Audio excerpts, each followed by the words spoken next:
ও গিন্নি, এই চিংড়িগুলো মুচমুচে করে ভেজে দাও তো দেখি গিন্নি। বলি দিন দিন তোমার বুদ্ধি শুধু লোপ পাচ্ছে নাকি? হ্যাঁ, এই শনিবারে বার বেলায় চিংড়ি এনে হাজির করলে যে বড়। হে বাবা বড় ঠাকুর, বাবা পাগলটার অপরাধ নিও না বাবা। যাও যাও যাও যাও, ওগুলো ফেলে দিয়ে এসো গে। ফেলে দিয়ে এসো গে? অত সস্তা? ফেলে দিলেই হলো? এ যে সে মাছ নয় গিন্নি, এ হচ্ছে পুরস্কার আনবার মাছ। পুরস্কার আনবার মাছ? ব্যাপারটা কি? একটু খোলসা করে বলো দেখি। আরে বাবা, আগে যা বলি শোনো, শোনো দেখি। সত্যি গো, তোমার কত বুদ্ধি। দাও দাও দাও দাও, আমি এক্ষুনি মাছগুলো ভেজে রাখছি। এই নাও, এই নাও তোমার চিংড়ি। দাও দাও দাও গিন্নি। আরে অনেকটা পথ যেতে হবে গো, হোদল কুতকুত কি এখানে? তবে আমি চলি গিন্নি। চলি বলতে নেই, বলো আসি, পয়সা নিয়ে আসি। ঠিক আছে ঠিক আছে, আমি আসি, কেমন? দুর্গা দুর্গা দুর্গা দুর্গা, জয় মা, মাগো পুরস্কারটা যেন জোটে মা। অনেক দিনের ইচ্ছে, এক জোড়া মালা গড়াবো। দুর্গা দুর্গা দুর্গা দুর্গা দুর্গা দুর্গা। গোপালি চলেছে তাই ঠুং ঠাং, পয়সা বাজছে টাকে। গোপালি চলেছে খুশো চিংড়িকে ছেকে। গোপালে গোপালি চলেছে গোপাল, একটু পরে কেটটা পিসিরি পুরতে চলেছে কপালে। গোপালে গোপালে গোপাল গোপাল। পিসিমা, ও পিসিমা। কে কে বাছা, এই ভক্তপুরে আবার কে এলি? পিসিমা, আমি গোপাল গো, সেই কৃষ্ণনগর থেকে আসছি গো। গোপাল মানে আমার কেষ্টর ভাঁড় গোপাল? হ্যাঁ পিসিমা, আমি তোমার কেষ্টচন্দরের ভাঁড়। আর দরজাটা খুলবে নাকি এই রোদে? খুলছি বাছা, খুলছি। একা মানুষ তো, আয় আয় আয় আয় আয়, ভেতরে আয়। একদম জ্বলে পুড়ে গেছিস দেখছি। বস বস বস, আমি একটু জল এনে দিই। নে দেখিন, জলটা খেয়ে নে। একটু চিনি যে দেব, তার আর জো আছে? জানিস বাবা, মাস চারেক আগে এক আনার চিনি কিনেছিলুম, তা হত ছাড়া পিঁপড়ে গুলো সব শেষ করে দিয়েছে গা। তুই বাবা শুধু জলটাই বরং খেয়ে নে। ও, ঢের কিপটে দেখেছি, এই তো দেখি হাড় কিপটে। না না পিসি, ওই চিনি টিনির দরকার নেই। এমন সময় এলি বাচ্চা, একটু জিরন দে তুই। আমি এক গাল মুখে দিই কিছু। না না না, তুমি ব্যস্ত হইও না পিসিমা। হ্যাঁ, তা পিসি কি রেঁধেছ গো আজ? বিধবা মানুষের আর রাধা বাড়া। গাছে লাউ ছিল, ওটা পেড়ে ঘন্ট করেছি, আর এই আতপ চালের ভাত।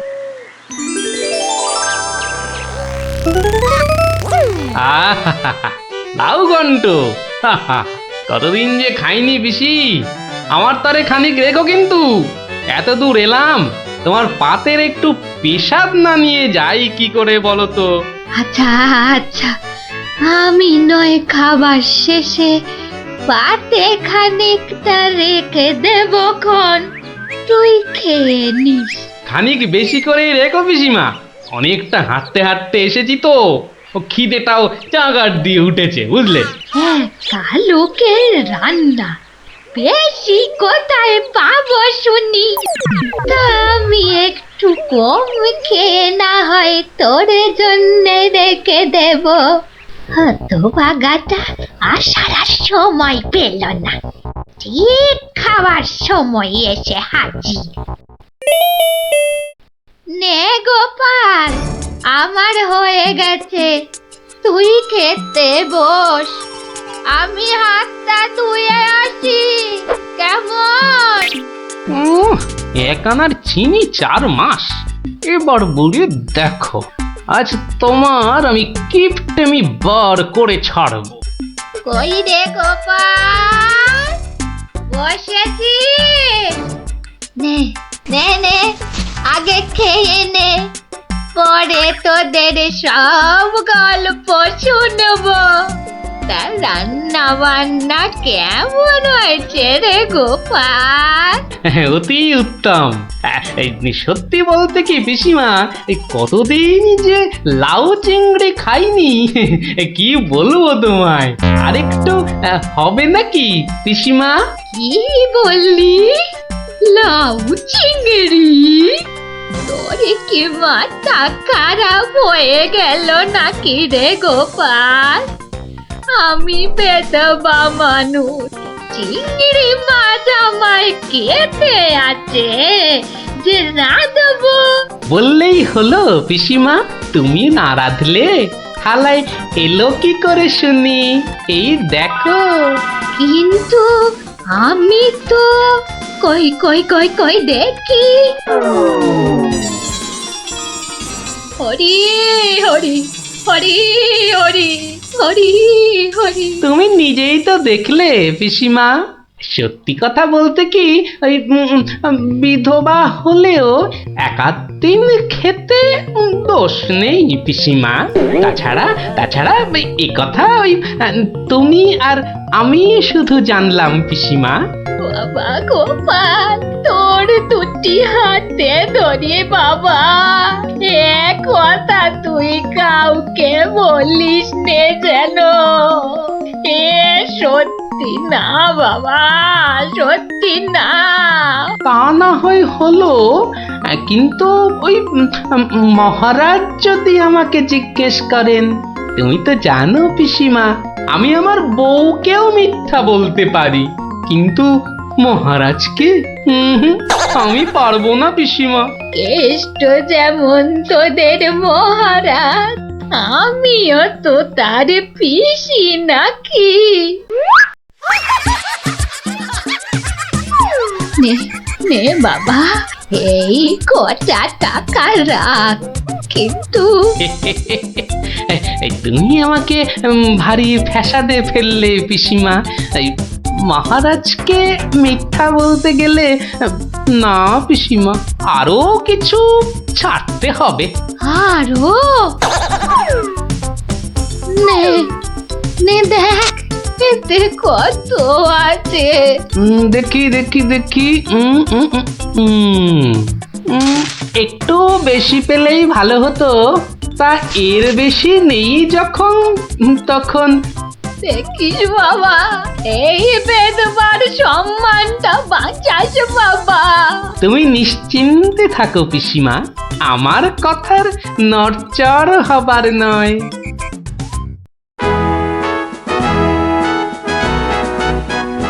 এসো এসো গোপাল, এসো। কিন্তু তোমার মুখটা ওরকম বিষণ্ণ দেখাচ্ছে কেন? নিঘাত পিসিমার কাছে জব্দ হয়ে এসেছো। সে আর বলতে, আমি গোপালের মুখ দেখেই ধরেছি ব্যাটা আজ একেবারে লেজে গোবরে হয়ে গেছে। মন্ত্রীমশাই একদম ঠিক ধরেছেন। আরে বাবা, রাজামশাইয়ের পিসিমার থেকে টাকা আদায় করা কি চারটিখানি কথা? কি হলো গোপাল, তবে কি তুমি সত্যি সত্যি টাকা আদায় করতে পারোনি? মহারাজ, পেরেছি মহারাজ, পেরেছি। এই নিন। তাহলে তোমাকেও তো চিন্তাগ্রস্ত লাগছে কেন? আপনি যদি অভয় দেন তো বলি। না না, তুমি তুমি নির্ভয় বলো গোপাল, নির্ভয় বলো। অভয় যখন পেয়েছি, বলছি তবে শুনুন মহারাজ।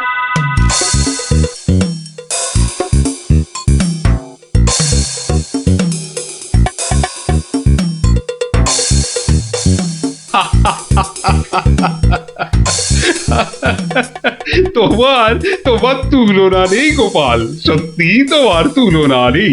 তবুও তুমি তুমি এত বিষণ্ণ কেন?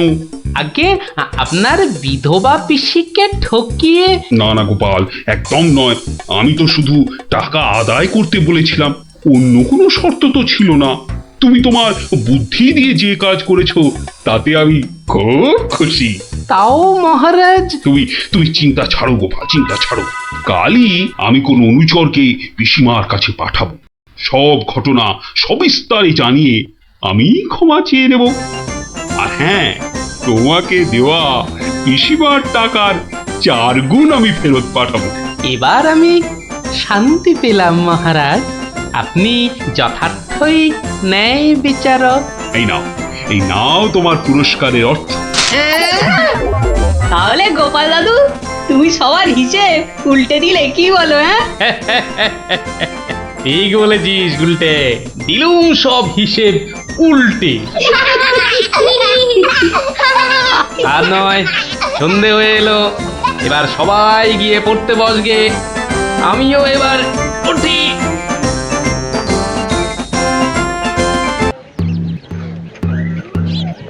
শোনো শোনো শোনো, নবদ্বীপের বুড়ো বুড়ি ছোঁড়াছুড়ি ভালো করে শোনো।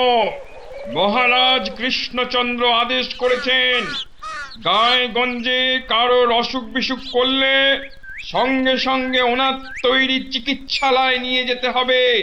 দেরি করলে বিপদ হবে। ও ঘোচক মশাই, আমরা সব পাড়ায় পাড়ায় পা খেয়ে বেড়াই, আমরাই তো সবাইকে বলবো। শোনো শোনো শোনো, নবদ্বীপের বুড়ো বুড়ি ছোঁড়াছুড়ি ভালো করে শোনো। সত্যি ভাই, আমাদের মহারাজের সব দিকে নজর। কত বড় রাজা, তবু একেবারে মাটির মানুষ। সত্যি পুটি, কত বড় রাজা কিন্তু কাউকে ভয় দেখায় না। শুনলাম নদিয়ার রেঁদাচোর ধরা পড়ার পর থেকে ওকে খালি কাতুকুতু দেওয়া হয়েছিল। লোকটা হাসতে হাসতে দম বন্ধ হওয়ার জো। আর আমাদের নেড়িমুদিকে ওজন কম দেওয়ার জন্য কি শাস্তি দিল ভাবো? কি শাস্তি গো চিমটি? হুম, 57টা বড় বড় বাতাসা খাওয়ালো।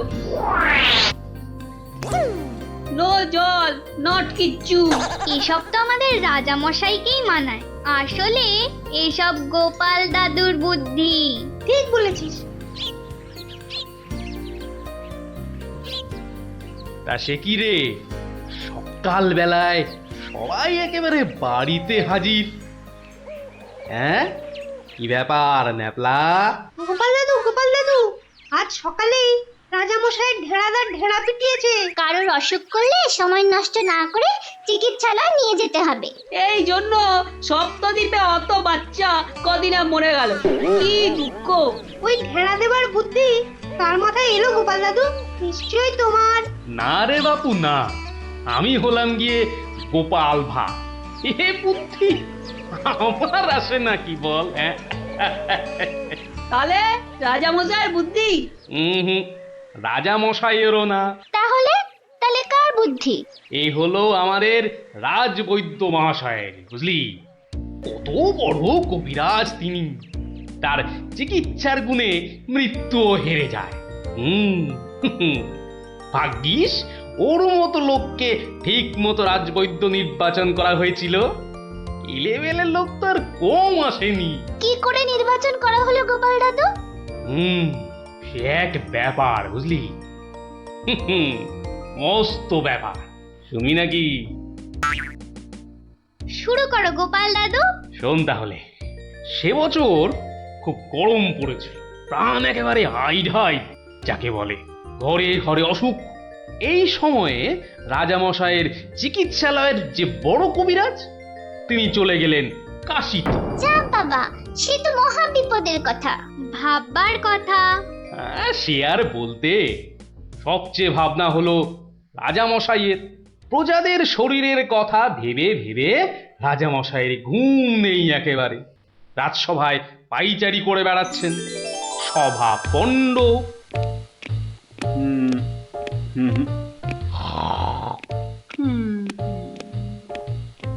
না,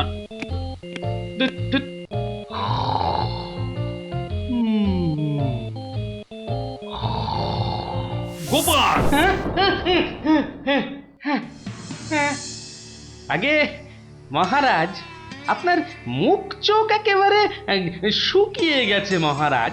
আপনার এত চিন্তা কিসের বলুন তো? হ্যাঁ, ওই সূর্যকে মেঘে ঢাকলে যেমন সব কিছু অন্ধকার, তেমনি আজ আমাদেরও সেই অবস্থা মহারাজ। তুমি তো ভারী পচা খেদা ভাঁড় হে গোপাল। রাজবৈদ্য কাশি গেছে, দেখেছো কি চিকিৎসার হাল? ভেবে ভেবে কেষ্টচন্দ্র জেগে সারা রাত, অসুখেতে লোকে কাত, চিকিৎসার একই অধঃপাত। দেখো কাণ্ড, এই কথা তুমি একে এই কথা বলছো গোপাল?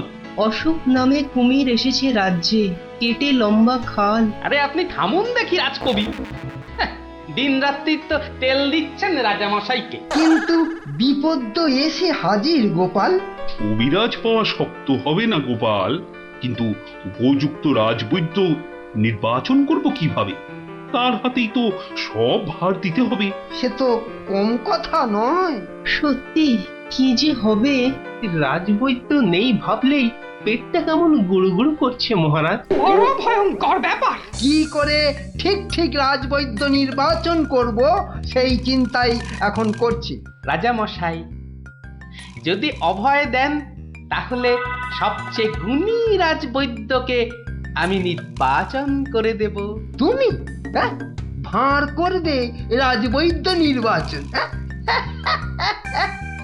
রাজপণ্ডিত শুনুন শুনুন, কি বলে গোপাল শুনুন। কিম অদ্ভুতং, বামুন হয়ে চাঁদ ধরতে চায়। বামুনং চন্দ্রং ধরিষ্যতি, অদ্ভুতং অদ্ভুতং। কালে কালে কতই হবে, পিঠে পুলির ল্যাজ বেরোবে, বেড়ালের সিংহ যাবে, সিংহ মশাই ঘাস যে খাবে। শুনুন মহারাজ, শুনুন শুনুন, যদি আমি ঠিক ঠিক রাজবৈদ্য বেছে দিতে না পারি, তাহলে আমার এক গালে চুন আর এক গালে কালি মাখিয়ে উল্টো কাঁধায় চড়িয়ে কৃষ্ণনগরে ঘোরাবেন, ঠিক আছে? বেশ বেশ, গোপালের কথায় আমরা রাজি। বলো গোপাল, এবার কি করতে হবে? মহারাজ, ওই মন্ত্রী মশাইকে বলুন দেয়ালে দেয়ালে আপনার ঘোষণা সেঁটে দিতে। আগামী মঙ্গলবার মানে 7 দিন পরে আপনি এ রাজ্যে বৈদ্যদের ডাকুন, আমি ঠিক লোক বেছে দেব মহারাজ। বেশ, আগামী মঙ্গলবার 7 দিন পর। মন্ত্রী মহারাজ, করো ঘোষণা, রাজবৈদ্য চাই। যে আজ্ঞে রাজামশাই। তারপর কি হলো গোপাল দাদু? হ্যাঁ, কি হলো? হ্যাঁ, কি আবার হবে? নবদ্বীপ জুড়ে দেয়ালে দেয়ালে সাঁটা হলো রাজবৈদ্য চাই।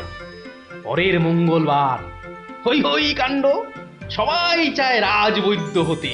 ময়রা নাপিত নারকোল পাড়িয়ে তারাও সব ছুটলো রাজবৈদ্য হতে। একেবারে 3000 বৈদ্য, বুঝলি? 3000?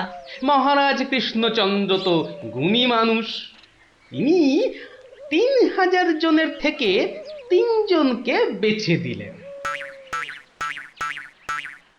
ওদের মধ্যে থেকে বেছে দিতে হবে রাজবৈদ্যকে। 3000 বৈদ্য এসেছিলেন, বেশিরভাগই রদ্দি। অথচ বলছে আমরা সব বদ্যি। আরে চুপ করো না বাপু, রাজামশাইকে বলতে দাও না ভায়া। আমি 3000-এর মধ্যে 3 জনকে বেছেছি। এইবার তোমাকে আসল বাছা বাছতে হবে, আর ঠিক মতো না হলে এই গালে মাখিবে চুন, ওই গালে কালি, গাধায় চড়িয়া ভাঁড় খাবে গালা গালি। আমি তৈরি আছি কবি মশাই। আপনি কাকে কাকে বেছেছেন মহারাজ?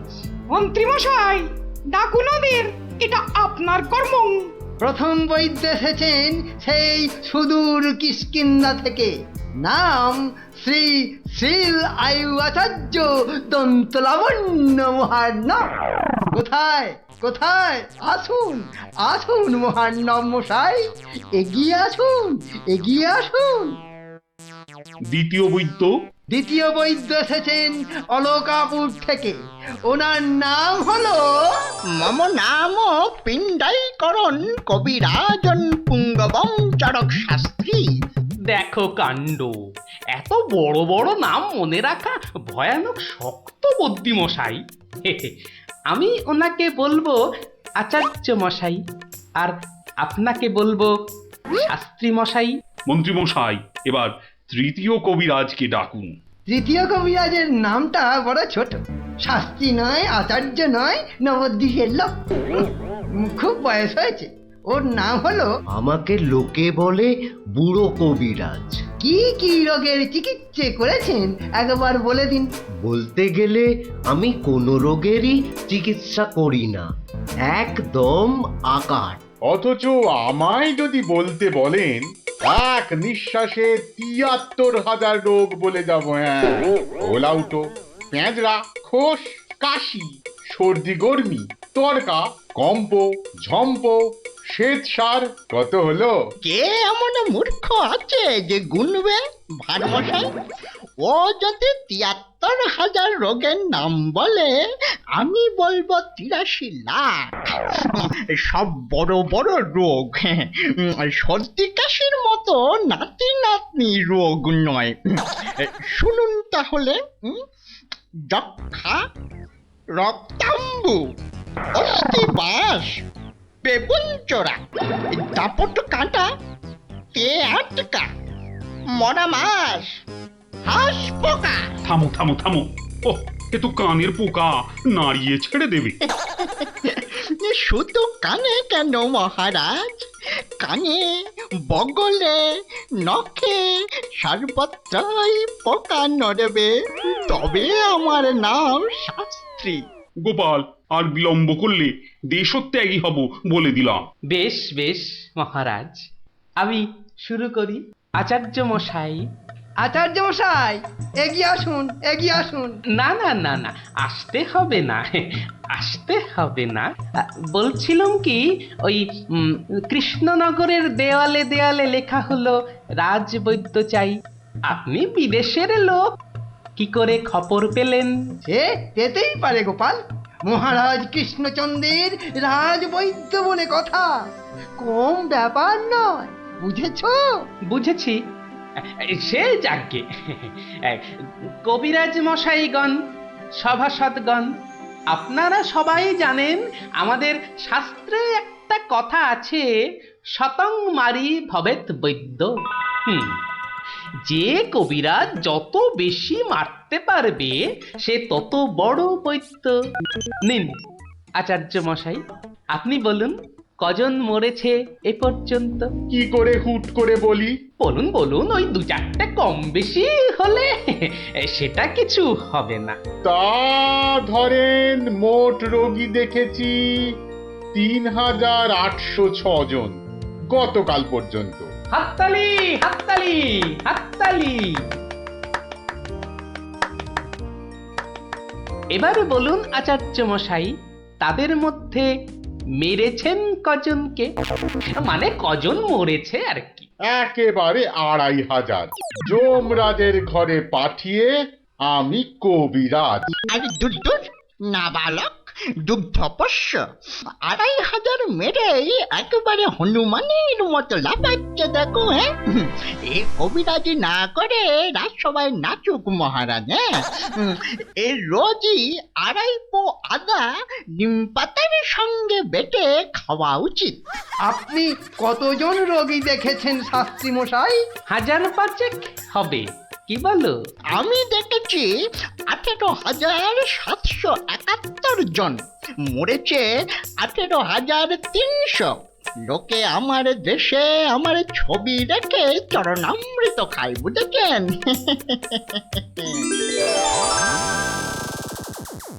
বুঝলেন তো? একবার দুজন সৈনিক দৌড়াতে দৌড়াতে এসে থামলো, খবর এনেছে ওরা। তা আমি শক্তি বাড়াবার জন্য একটু শরবত দিলাম। ওরা খেলো? খেলো, ফুলে গেল, পটাং করে ফেটে মরে গেল।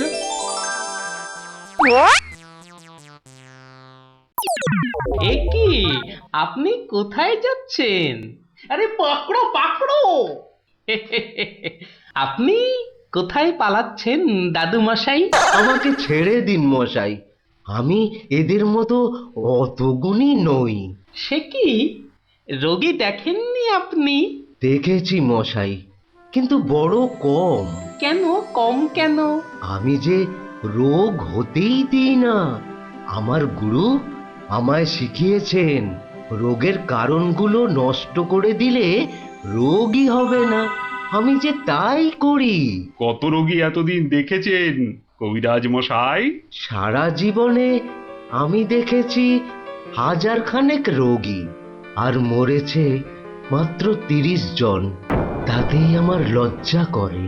তাই বলছিলাম আমায় ছেড়ে দিন, আমি এদের মতো এত বড় কবিরাজ নই।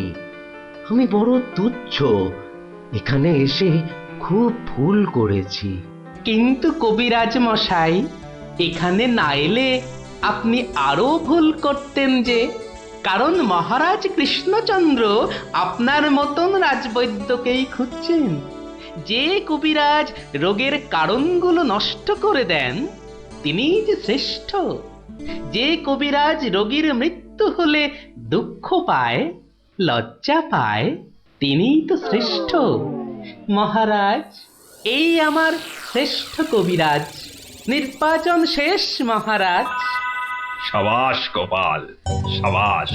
তোমার রাজবৈদ্য নির্বাচন এ দেশের সর্বশ্রেষ্ঠ শিক্ষা। তুমি শুধু হাসির রাজা গোপাল ভাঁড় নও, তুমি এই বাংলার অলংকার। সত্যি গোপাল দাদু ঠিক বলেছিলেন রাজবৈদ্য। রোগের চিকিৎসার চেয়ে বড় হলো রোগ হতে না দেওয়া। তাই সামান্য রোগ হলে চিকিৎসালয়ে আসতে বলে ঢেড়াদার ঘুরে বেড়াচ্ছে। এমন রাজবৈদ্যকে তুমি বলেই নির্বাচন করতে পেরেছো। রাজা মশাই ঠিকই বলেছেন, তুমি শুধু হাসির রাজা নও, তুমি জ্ঞানের রাজা গোপাল ভাঁড়।